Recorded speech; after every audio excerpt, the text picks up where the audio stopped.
Thanks for staying with us on the conversation. On the first half, we dealt with situations in Liberia where 3 officials named in U.S. sanctions have been suspended by President George Weah. Right now, we switch gears to Kenya, where the opposition leader and presidential candidate Raila Odinga has rejected as null and void the result of Kenya's presidential election, which declared Deputy President William Ruto winner with 50.49% of the vote by the Electoral Commission Chair Wafula Chebukati on Monday.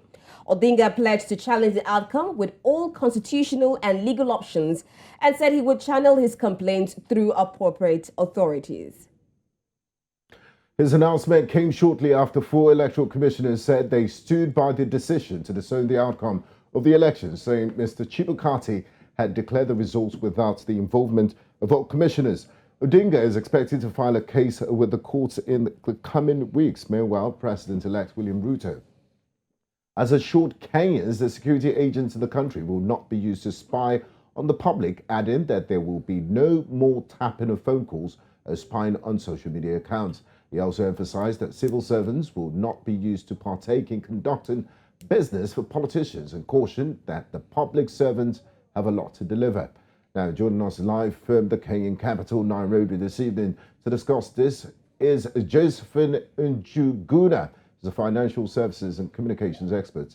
Good evening and thanks for joining us, Josephine. Thank you. Now, Josephine, former Prime Minister Raila Odinga refused the election results, has called it null and void, saying that Mr. Chebukati made the announcement without the involvement of 4 commissioners who have sidestepped the declaration of the results. Does he possess enough legal grounds to contest this result on the basis of this? How strong is his case? I don't think it's a very strong case because, in fact, yesterday they were talking about a 0.01% difference in the number of votes. So he has gone to court today to challenge the victory of Mr. Ruto. Unfortunately for him, it's the last chance he's had to become president, and I understand why do you say so? This has been his it's his 5th attempt, and his age also. He's quite old right now. It's been difficult for him, and because now it has happened that he hasn't won again, he has gone to court, rightfully for himself. It's okay, but there are no grounds to stand for this, because what IEBC did this year or this time for this vote was that they were uploading votes live as they came through. Because the last time we had an issue, it wasn't clear where the votes were coming from. But now what they were doing was, even before the physical ballots were taken to KICC, to Bomas rather. Bomas. Yes, Bomas of Kenya. They were being uploaded online so that even yourself, Josephine, myself, I could start studying for myself. So it's very clear, yes. Okay, as much as you say that there are no much strong legal ground for Raila Odinga, let's still go back to history when in 2017, more than 100 people were killed after the Supreme Court overturned the results. Now, on Monday, we saw reports of protests going on when William Ruto was announced as the winner. Are we likely to witness more protests or possibly a concession? Right now, Raila is saying he's not going to do a concession. However, it has been more peaceful than it was in 2017. You're right. There was chaos. On Monday, people didn't go to work. We were all alarmed. Even on Tuesday, we were thinking there was going to be chaos, but there hasn't been that much of chaos. So I'm hoping that now this is just in, I'm hoping that we will keep our peace. But everyone is talking about peace, love. But of course, because of the tightness of the race, it's very close. We will see what happens. But we experienced what we experienced in 2017, 2007 was our terrible year. So right now we're saying it should be okay. We are bitter, yes. Some of us are very upset. However, he can go to court and see whether the judicial process can give a way forward. It may be that there'll be a concession that once again he's made prime minister, where Ruto is the president. That will be interesting to see. But it seems like the balance is tilting towards William Ruto being sworn in as president. Now, you mentioned something. You talked about the dark history of Kenya's democratic experience, 2007 and 2017.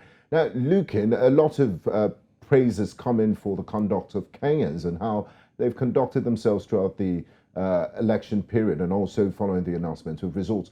Would you say Kenyans have evolved more democratically in terms of matured to respect the decisions that, it's just politicians at the end of the day, we're all Kenyans. Would you say it's that, or would you attribute the behavior of Kenyans to the transparency and the conduct of the Independent Electoral and Boundaries Commission? I would say both, because we suffered. The politicians don't suffer. We are the ones who suffer. And then also what the IEBC did by providing transparency helped the process. So yes, we didn't wake up on Monday or Tuesday very clear, but we didn't do anything rash. So now today, things are back to normal. I'm seeing shops open that were not open yesterday. There's traffic, things have kind of gone back to normal. So let's just see how the process moves on. But I think we've also reached a point of maturity as Kenyans. All right, while we're still optimistic for peace, let's go back to what Ruto said in his acceptance speech. Now, he said and promised to work with all elected officials and run a transparent government. How possible or how likely do you think this would be for William Ruto? Well, we've just heard from Raila's running mate, Martha Karua.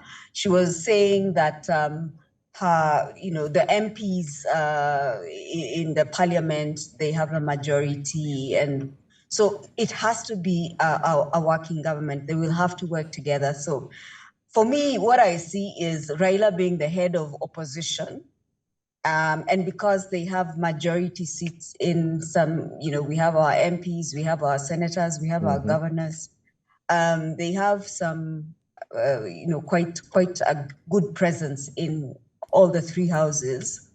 I see it being a coalition in the terms of, even if he's head of opposition, they will need to work together.